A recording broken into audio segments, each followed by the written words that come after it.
শুভ সকাল বন্ধুরা, কেমন আছো বলো? সকাল থেকে তো ভিডিও করে টাইমই হয় না, এই ছেলে মেয়ে এত ব্যস্ততা। মেয়ে এখন স্কুলে যাচ্ছে, টাটা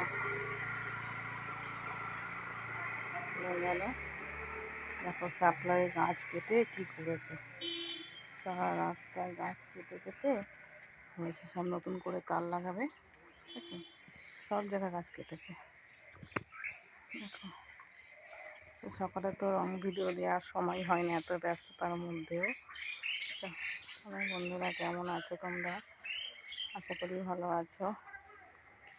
কার কেমন কাটছে আজকে ওয়েদার? দেখো কি রোদ উঠেছে, ভীষণ রোদের তাপ সকাল থেকে। দেখো কেবিল তার মার সব ঝুলে গেছে। ভালো থেকো সবাই, টাটা। রোদ খুব।